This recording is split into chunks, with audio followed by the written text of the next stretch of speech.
award-winning Tennessee Wildcast is on the air with the latest on hunting, fishing, boating, wildlife watching, and all things outdoors. Make welcome your host, drummer and outdoor expert novice, Jason Harmon. Hello, everybody, and welcome back to this edition of Tennessee Wildcast. I'm excited about today's show. Thanks for tuning in. Mr. Barry Cross is helping me co-host today. Don's on special assignment, so I brought in Barry to help out. He's our Region 2 coordinator, communications coordinator, so appreciate you jumping in here, Barry. I'm glad to be here, man. This is a lot of fun for me. Yeah, today's all about fall hunting, deer hunting. Getting closer to the muzzleloader season. We're still in the archery right now, but we're going to talk about tips and tricks, and we have Adrian Wilson with us today. He's with Tethrd, and he's been with us before on Wildcast, but we appreciate you being here. Guys, it's always a pleasure. Enjoy it, and we're talking hunting. What can be better? Yeah, that's right. It's always fun. This is a great time of year. I love the fall. You got football. Man, you got Tennessee beating Alabama. That's great. That was a game. That was a game. You got deer hunting. Fishing's still hot. You can still fish this time of year. It's a great time to be outside. Real quick, let's touch on a radio station. We appreciate our radio partners, and we're going to be up around Morristown for a few shows here coming up in the future, so I thought we'd highlight the Morristown station today. WJDT. They air Wildcast at 5 a.m. on Saturday mornings. We appreciate our radio partners, and especially WJDT in Morristown. So we got 23 stations across the state, east to west, and they keep us rolling. We appreciate them sharing our information and allowing hunting and fishing and outdoor stuff to be on the radio. That's that's a good thing for a sportsman. You know, if you get to go out and you're headed out to hunt golden fish, and you're able to turn on a show and listen to hunting and fishing, it's just great. Yeah, it's awesome. One other thing, catch this show on your favorite podcasting app, on our social media channels. So go out there and listen, subscribe.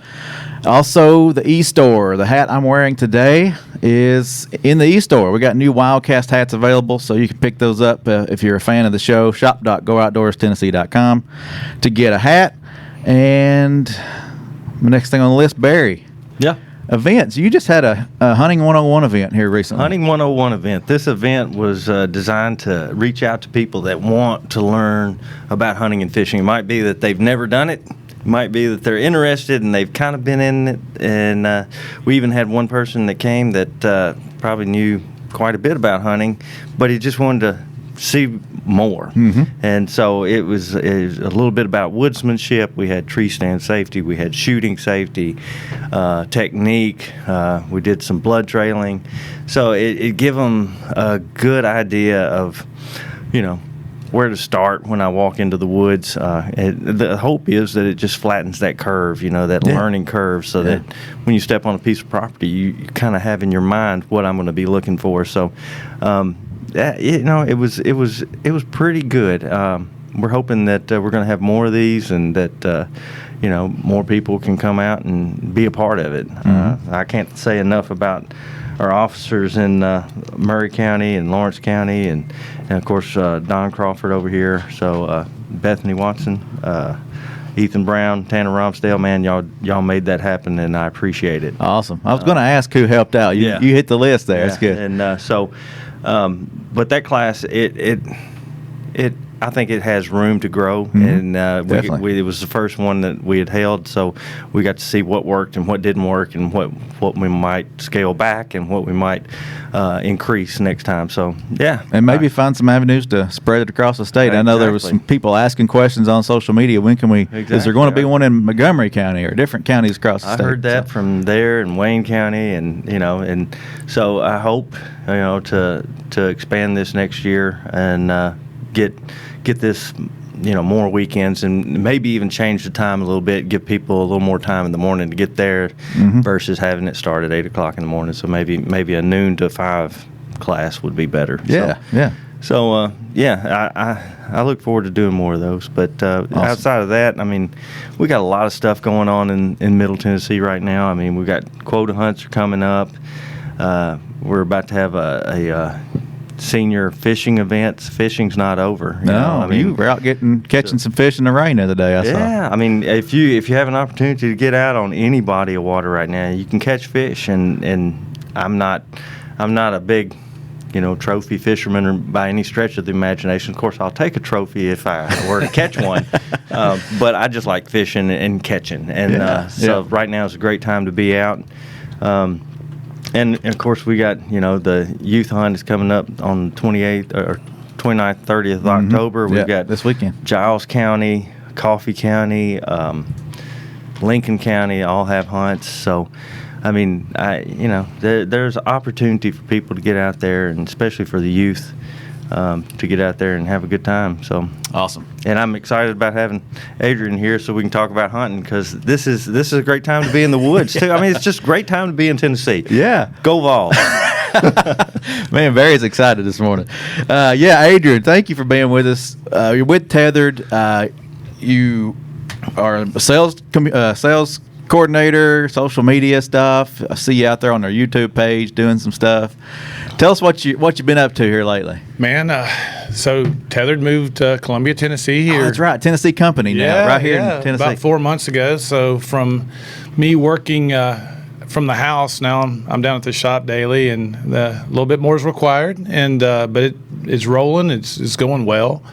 I enjoy the aspect of, as he said, we're talking hunting. Yeah. It's constantly, I'm the type of person I am. I'm always wanting to learn more knowledge, right? Just if it can help me, whether it's good knowledge or bad knowledge, I can decipher that for myself. But it's about learning, and his hunting 101 class. That's awesome. Getting those people out there and learning woodsmanship, or like you said, there's a guy that's already out there that probably knew a lot, but you can still pick up something, even if it's one thing. That's super valuable. That's a great tool. So other than being in the woods and actually hunting, right here with you guys. It's perfect. I get excited talking about it, and I don't always get out there. I'm going to make a point to get out there more this year and chase some deer and have a good time. And so I wanted to kind of touch in on, since you've been here, have you killed any deer last year? Did you have a good season? Turkey season go good this year? Last deer season was great for me. Turkey season was really good. Last few years, I kind of cut my teeth on hunting in the turkey woods, right? That's where it just came all over me, and I was like, I'm in this forever. So, but the last couple of years, I'd actually taken a lot of people out, and I didn't actually hunt as much myself. And I found I really enjoyed that. And then this year, I was able to get out more myself, and I ended up tagging out. First time I'd done that in a couple of years, with some awesome experiences, awesome hunts, and you get to be around your buddies some, or you meet new people out there, and I just enjoy doing that. So it was successful. And as far as this deer season goes, haven't killed anything, haven't drawn back on anything. I've got some really good ones on some cameras, but I don't know if I'm getting older and wiser or lazier. I haven't gone as much because I'm more cautious on the wind and my entry and exit points, and I know kind of where I think they're bedding, and I haven't been able to get out there as much as I'd like to based on the wind situation. And then they've changed and I think we're going to talk about this a little bit, but their summer patterns have changed to these fall and winter patterns, and it's just been tough, but I've got some good ones on camera. Fingers crossed. Yeah. Maybe next time I'm in here, I can show you some pictures. Hopefully. Well, it's not like you said. We'll jump right in. It's kind of some tips for this type of this season. You got the juvenile hunt this weekend, but archery's been going strong. You'll have archery again. Following that weekend. Talk a little bit about what you're saying. You're checking your wind. You're watching your cameras. You're trying to be more cautious. I don't think you're being lazy. You're just being smarter about it. You don't always just have to hit the woods hard. There's also a little bit of studying going on. And that's I was obviously joking about the lazy thing because I want to be out there as much as possible. But talk about that October lull you mentioned. There's not an October lull. These things are moving. They're still there, aren't they? They're still there. They've maybe traveled a little bit, but a lot of guys, I hear them talk about this October lull, or they're not on camera anymore. They've moved off. Some might have. Sure, some of these bucks are going to get out and move. They got a big home range. But the biggest thing is getting boots on the ground. You've got to get out and move. You can't. Sure, you can hunt the same tree every single hunt, but your percentages are going to be super low. You might get lucky and shoot a big booner. That's fine. But again, percentages, if you play the percentages, it's not going to be very high. You got to get out and find the rubs and the scrapes and the hot food trees and find where they're browsing and find, it's not always about setting up on a trail and just, that's not your sign, Mm-hmm. Yeah, those trails have probably been there for years. I've found some beat down trails that, if you're buck hunting right now, you don't want to just sit on a trail that does are going on. Right. You want to get out. For me, I don't consider myself a big buck hunter, but I mean that excites me. That's in my mind. That's what I'm kind of after. But I'll shoot those and that's whatnot. That's the home run, isn't it? Right. Bottom line, I want mature deer. Yeah. I don't sit there. I don't sit there if I shoot a good deer.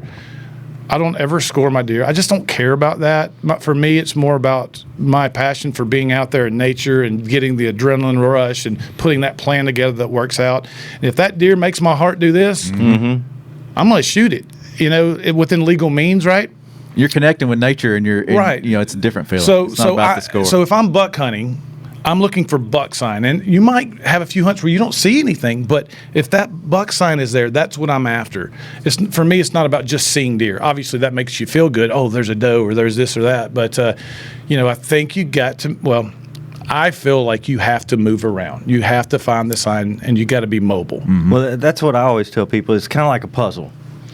You got to put that together to figure out what you're going to be able to harvest. And to me, that's the fun part. Sure. I mean, because if I can read the woods and I can put myself in position, I've already won. Yep. Whether I harvest anything or not. But the cool part is being able to see that animal, and that's what people really need to learn. And it's not just one thing. You it's put a plan multiple. together, yeah. and to see and to test your own skill and knowledge. I mean, as a person, who doesn't feel good about that? Yeah.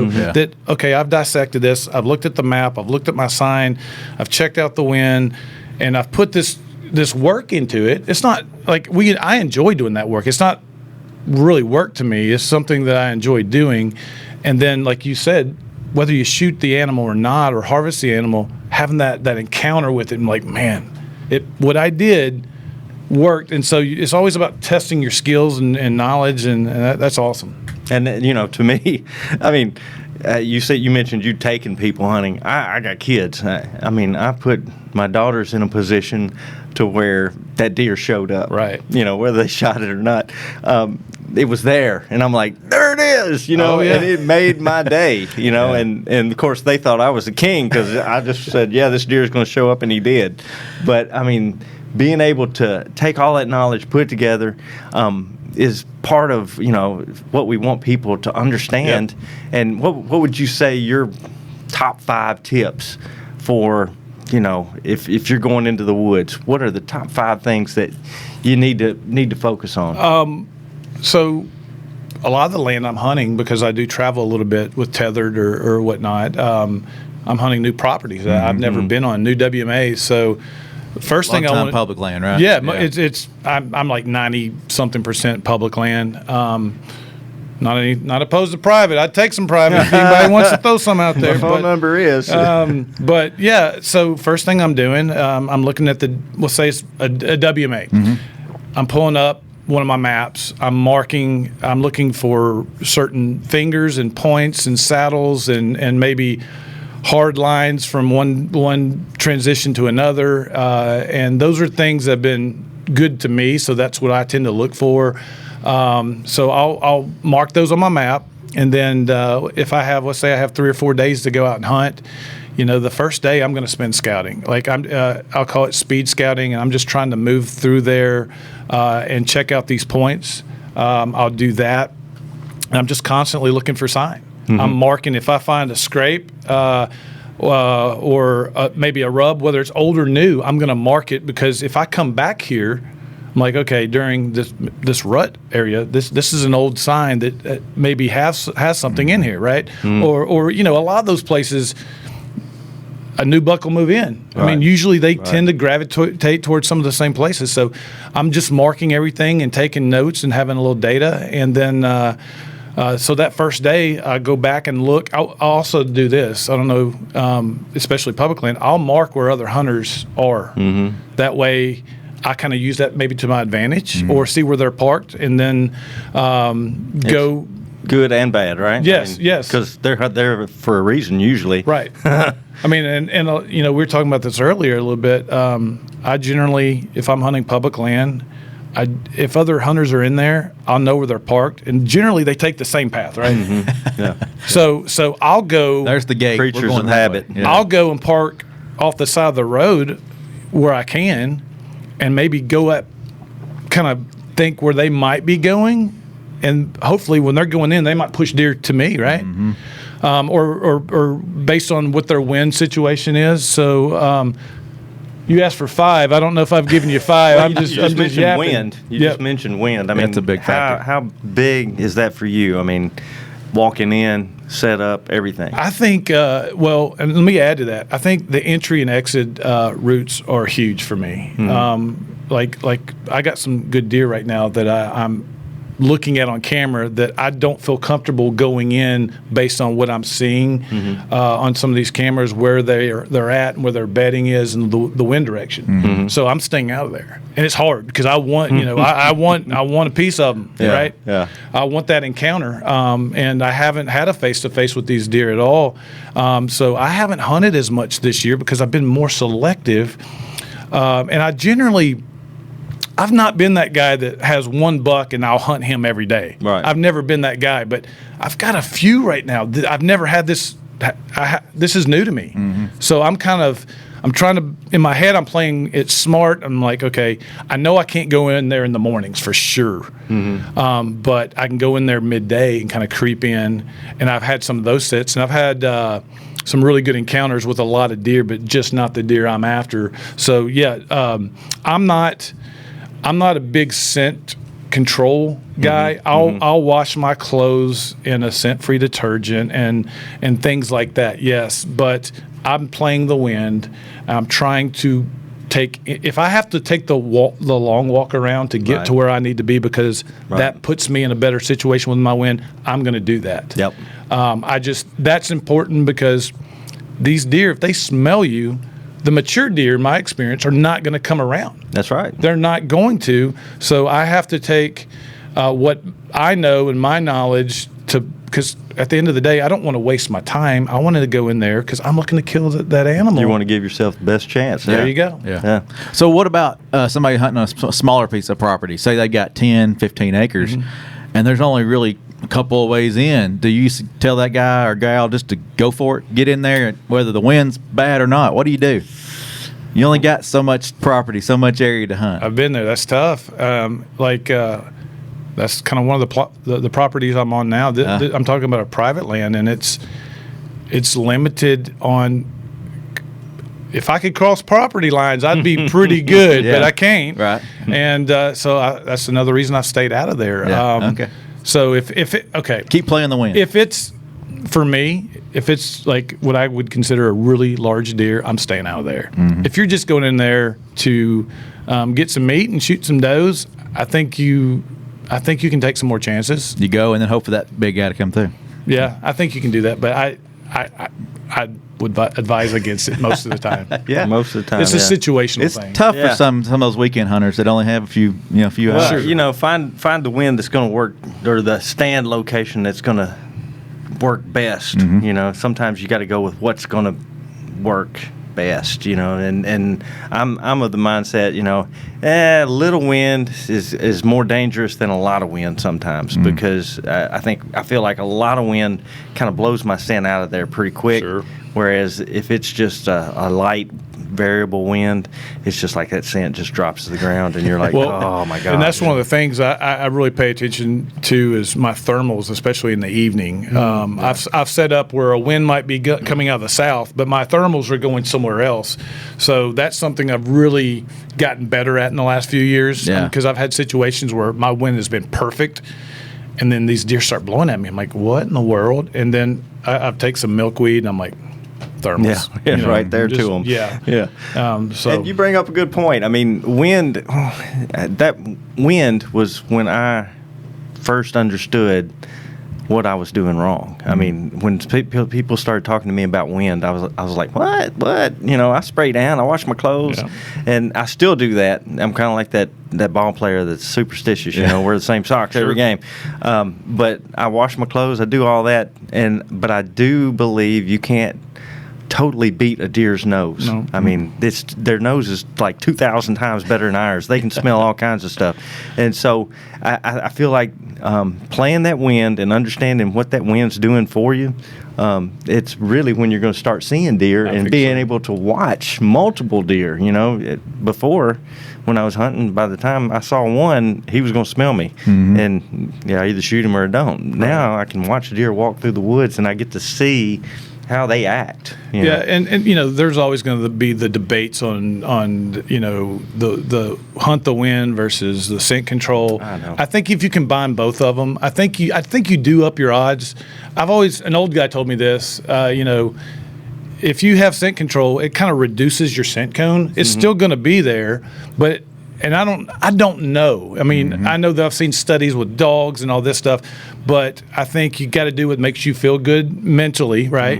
But if it's going to reduce my scent even a little bit, I'm going to do it, or maybe tone the scent down. It's it's not like a gasoline smell just throwing out there. See, that's my thought behind washing my clothes and taking the bath and all that is that deer might smell me, but he thinks I'm 100 yards that way rather than 25 yards, you know? So I'm not against doing any of that, and I do it. I do it because it makes me feel good, but I also feel like maybe they don't think I'm as close as I am. And so, but good point. Yeah. Good point. Well, before we run out of time, what about ignoring the sign and grunting and rattling this time of year? Touch on those for just a minute. Well, he was just talking about some rattling. I like rattling personally. I've actually killed a few bucks with the rattle. My largest one to date was a rattle. Is this the right time of year to do it? Yeah. Well, I Does think it matter? I think so. For me, I've noticed here in the last 3 weeks, I've seen bucks sparring, and I think. Again, and I'm saying sparring. I don't think they're going at it and fighting. So I think tickling light this time of year to get their attention or to pique their interest where they might want to come in and get a look-see. But he mentioned a while ago, you know, the mature bucks, they're going to move downwind to see what they smell, right? Right. So position yourself to maybe take that out of the equation or sit up in a situation where you feel like they are going to come downwind. You have a shot when they do that. And I like rattling. I think now as the season goes on and they start to really fight, you can bang those things together a little bit. And I think you spread it out, whether it's every 15 or 30 minutes, somewhere in there. I think you can overdo it, and guys just beat these horns together and or bags or whatever they're using. But I'm a fan. I've seen the results. But I plan hopefully this evening. We've got some nice cool weather here in Middle Tennessee that I can pique some interest this afternoon, and we'll see. Yeah. And just a heads up, this show was recorded before the weekend, so Yes. we're not hunting on juvenile. I'm not doing a juvenile. But and do you ignore the sign, or you make sure you pay attention to that sign, right? What sign are we talking about specifically? Any sign? rub, scrape, trails. Oh, I think you have to. You have to, yeah. I think you have to, or at least, like I said, whether it's old or new. If I'm hunting that new property and I'm doing my speed scouting, I'm marking everything. But if I find really fresh sign that I feel like I'm like, oh my goodness, I have to hunt this right now. Like this feed tree is dropping like crazy, and there's all this buck poo. Like I think you got to sit on that. Yeah, don't ignore something just because you identified something over there. If you find something better, it's time. Everything's situational, though, right? You know, you know, if I have a hard line of saying, okay, I'm just speed scouting today, and I'm going to take all the notes, but if I come across something that's so good, does that mean I'm going to capitalize on it? No, but I'm upping my chances. Right. So yeah. Well, So after this weekend, after the juvenile hunt, you've got one more week of archery. Are you doing anything different as you move into to muzzleloader? So I think I'll typically, I have a muzzleloader and I have a rifle, and I may use both of them. I like my bow so much, I'll probably use that for a while, unless I just get super frustrated and the big one just keeps hanging up out of range. Mm-hmm. But what I'm going to do, these bucks are starting to get right. I think they're going to be moving more in daylight and checking for these does and chasing a little bit. So I'm going to be pretty active, I think, in the woods now, because I think with their ranges are developing wider spread and looking for does. So I think we're going to see a lot more activity here. So I'm going to make sure. One thing is I'm going to hunt the does. Mm-hmm. I'm not going after the buck sign anymore because the bucks are on the move. Yeah, I'm going to go to. I that's another thing I do. I mark or have a mental note of where I know the does are consistently at, where I've seen them a lot. And I'm like, I'll just go sit up over. Just wait on it and wait on them. Yeah. I mean, because right now the bucks are shifting from food to love. They're wanting to find the does. Does are still eating. And. So your acorn tree that starts dropping, that's still a good spot to be in. And you nailed it there too. But these bucks, they know what's fixing to come, and they're gonna wear themselves out. So they're wanting to eat right now to get their bodies to where they can go through that tough rut season. Right. So right now, I think especially you gotta, if you can find the hot food sources, and I know there's a lot of acorns in them woods, but there's always that tree, and that's like finding a diamond in the rough sometimes. But I'm looking for the tree. Yeah. And don't ignore the sign.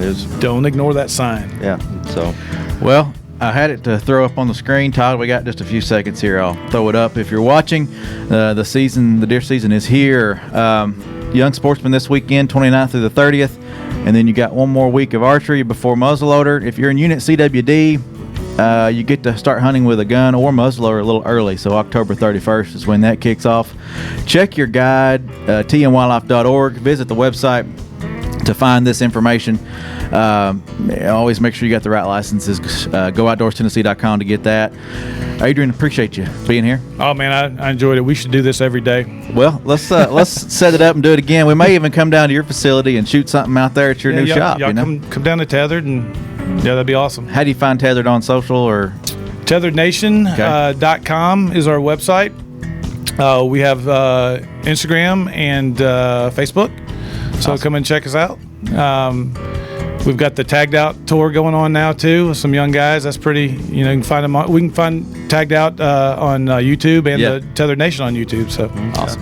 Good deal. If you haven't tried saddle hunting, give it a shot. Check it out. I think I'm going to try it this year. I said I was going to try it last year. I'm going to try it this year. A lot of fun. Hopefully. A lot of fun. So anyway, appreciate everybody tuning in. This is Tennessee Wildcast, and we'll see you next time. Thanks for tuning in. Stay connected with TWRA by visiting our website at tnwildlife.org and follow us on Facebook, Twitter, and Instagram. Hey, it's all about Tennessee wildlife. It's what we do. Tennessee Wildcast will be on the air again next week. We'll see you then.